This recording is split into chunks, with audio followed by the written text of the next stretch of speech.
Morning guys, जय माता दी। Welcome to my YouTube channel. मैं सिमरन मोहित तिवारी आपका स्वागत करती हूँ अपने यूट्यूब चैनल पर। तो आज के ब्लॉग की शुरुआत होती है शाम से। तो अभी मैं फ़िलहाल तो बैठी हूँ बैठ ही सकती हूँ और क्या कर सकती हूँ। तो फिलहाल मैं बैठी हूँ और अब हम जाने वाले हैं पतिदेव के साथ मार्केट, क्योंकि मैं आज उनकी ज़रा जेब ढीली करने वाली हूँ। बिकॉज़ आने वाला है करवा चौथ नेक्स्ट मंथ, तो मैंने सोचा क्यों ना इनकी जेब ढीली करी जाए। एक करवा चौथ ही ऐसा होता है जब बीवी अपने पति की हक से जेब खाली करती है कि भैया अब तो दे दो तुम, बस जल्दी से मुझे रोकड़ा। तो अभी हम दोनों के दोनों रेडी हो चुके हैं, मैं और वैभू। और वैभी के पापा वही सेम काम कर रहे हैं अपना फ़ोन चलाने का। और देखें, हमें देख के इन्होंने फ़ोन बंद कर दिया है। मतलब मैंने जब मेंशन किया कि ये फ़ोन चला रहे हैं तो इन्होंने फ़ोन रख दिया कि ताकि इनको कोई यूँ ना बोले कि तो फ़ोन ही चलाते रहते हैं सारा टाइम, क्योंकि आपने मोस्टली इनको हैं।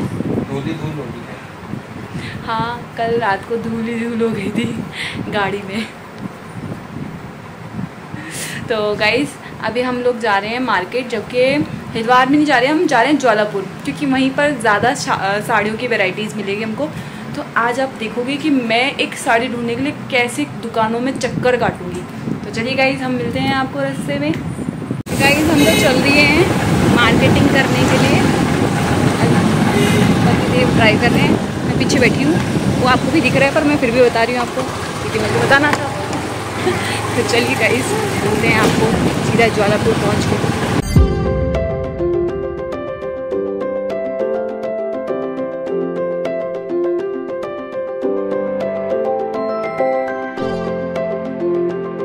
तो गाइस हमारा पहला स्टॉप है आशीर्वाद एक्सक्लूसिव साड़ी। अब वैभी के पापा तो पहले ही जाके स्कूटी खड़ी करके खड़े हो गए और मैं और वैभी यहीं पर है अभी। तो पहले हम लोग अंदर जाने वाले हैं। मैं पहले रोड क्रॉस हो रही थी, ऑलरेडी यहाँ पर बहुत रश है, क्योंकि रश वाला एरिया है बहुत ज़्यादा। गाइस देखिए, मैं तो यहाँ पर बैठकर चूज़ कर रही थी साड़ी और दुकानदार ने सारी दुकानें खोल दी, पर मुझे फिर भी कुछ समझ में नहीं आया। और ऐसे ही मैं और दुकान पे भी गई जहाँ पर मुझे दुकानदारों ने बहुत सी साड़ी खोल के दी, पर मुझे समझ में नहीं आई। मैं कम से कम 3 से 4 शॉप से घूम चुकी हूँ, मुझे अभी तक कुछ ऐसा समझ में नहीं आया जो कि मैं करवा चौथ में वेयर कर सकूँ। और अभी भी हम कंटिन्यू कर रहे हैं कि देखें कौन सी शॉप ऐसी है जिसमें मेरी पसंद की साड़ी मुझे मिल जाए, क्योंकि अभी तक तो नहीं मिली है। अब लोग मुझे बोल रहे हैं कि अब आपकी पसंद हमें नहीं पता चल पा रहा है कौन सी, क्योंकि आप सारी दुकान खुलवा दे रहे हो। क्या करें, जब तक पसंद ना आए, पैसा लगा के ले रहे हैं तो एटलीस्ट पसंद ही लेंगे। तो चलिए मैं देखती हूँ, ढूंढती हूँ और अपनी कोशिशों को जारी रखती हूँ। मैं वो आप भी साड़ी पहनोगी?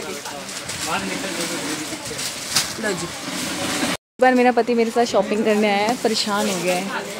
उनका कहना है कि ये औरतें जो साड़ियाँ खरीदती है, ऐसा क्या होता है इन साड़ियों में जो ये इतनी महंगी महंगी होती है, क्यों? यही है 10-10 हज़ार इनका तो 4,000। सासू माँ का रिकॉर्ड तोड़ने के लिए लड़की थे। तोड़ा नहीं ना, तोड़ूंगी भी नहीं।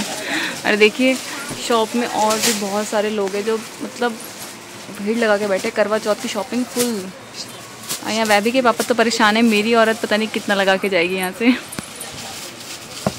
इस देखिए अभी मैं गणपति क्लॉथ कलेक्शन में हूँ और ये भैया है जिन्होंने बहुत अच्छे तरीके से मेरा मन संतुष्ट करा है कि हाँ यही साड़ी लेनी चाहिए। मैंने साड़ी रिवील नहीं करनी है बिकॉज वो मैं करवा चौथ पे ही रिवील करूँगी। और ये वो दीदी है जिन्होंने मुझे साड़ी दिखाई है, और हैप्पीली पतिदेव ने भी अब पेमेंट कर दिया है, क्योंकि आज इनका मैंने काफ़ी अच्छा खर्चा लगा दिया है। तो बस मेरी आपसे भी अपील है कि अगर आप लोग इस साइड ज्वालापुर साइड आए तो इस शॉप में ज़रूर विजिट करें। तो गाइस साड़ी लेने के बाद अब हम लोग निकल चुके हैं घर के लिए। घर भी जा सकते हैं, शायद अभी के पापा को कुछ लेना है तो वो लेने भी जा सकते हैं। पर मैं तो बड़ी खुश हूँ इनका पैसा लगाने के बाद, क्योंकि एक तो बहुत रीजनिंग प्राइस में मिला मुझे वहाँ से साड़ी भी बहुत प्यारी है। ऐसा नहीं है कि साड़ी प्यारी नहीं है, साड़ी भी बहुत प्यारी है। और ये है कि मैं तो यही बोलूँगी कि अगर कोई साड़ी खरीदने जा रहा है तो प्लीज़ उस स्टोर पे जाके प्लीज़ विज़िट करिए। आपको रीज़नेबल प्राइस में साड़ी दिखाई जाएगी, आपकी पसंद नापसंद के अकॉर्डिंग आपको साड़ी दिखाई जाएगी। तो प्लीज़ विज़िट हो। तो अब हम लोग तो जा रहे हैं घर की तरफ। रवि के पापा ने बोला है कि वो नहीं ले रहे हैं कुछ भी, मेरी बीवी ने ले लिया, वही बहुत है, ऐसा कहा है मेरे पति ने। तो अभी हम लोग आए हैं कैफ़े में, मैसूरू कैफ़े में, जहाँ पर कि हम पूरा खाने आए हैं। हम क्या खाने आए हैं यहाँ पे? आपका डोसो। ये डोसा ना मेरे नानी के यहाँ से सीख के आए थे, क्योंकि मेरी नानी के यहाँ ना मेरी मासी की पोती है, वो कहती है डोसा खा लो। मौसा जी थे, फूफा जी थे, डोसो खा लो डोसो। तो हाँ, तो अभी हम लोग डोसा खाने के लिए बैठे हैं। तो अभी थोड़ी देर में भैया आएंगे, हम उन्हें ऑर्डर देंगे, फिर डोसा खाएंगे, फिर हम लोग घर चले जाएंगे। आ चुका है हमारा डोसा, और वैबी के पापा ने तो खाना भी शुरू कर दिया है। और देखो कितने गंदे पापा है, वैबी को नहीं खिला रहे हैं। वैबी भी कह रही है ये बहुत शैतान हो गया, हर जगह पर जाके शैतानी कर दी है। इसने साड़ी भी नहीं लेने दी है ढंग से, पता है कैसे करके साड़ी ली। इसकी जीभ देखो, ये जीभ ललका रही है। खाने के लिए ऐसी चीज़ें खाने के लिए इसका पूरा मन करता है, और घर में रोटी नहीं खाई जाती। गाइस मैं तो आ चुकी हूँ घर, और घर आने के बाद मैंने सबसे पहले क्या किया है, पूजा, क्योंकि हम लोग आ गए थे घर 7:30 समथिंग पे, तो पूजा का टाइम हो ही रहा था। और फिर आके मैंने कपड़े उतारे, जिसका मैंने अभी तक सामान लगाया भी नहीं है जगह पे। और फिर मैंने फटाफट से आटा लगाया, और यहाँ देखिए वह भी शैतानी करते हुए अपनी, इसकी शैतानी कंटिन्यू। ये तो परेशान यूँ ही करती रहेगी। बस मुझे अब रोटी बनेगी, कि सब्ज़ी आज मैंने दिन में बना ली थी, तो मुझे बनाने की ज़रूरत नहीं है। मैंने पनीर की सब्ज़ी बनाई थी और राइस बनाए थे बेबी के पापा के लिए। तो बस मुझे, क्योंकि मैं बाहर डोसा खा के आई हूँ तो मेरा मन नहीं कर रहा है खाना खाने का, तो मैं सिर्फ बेबी के पापा की रोटी बनाऊँगी, और मेरा काम ऑलमोस्ट डन है फिर।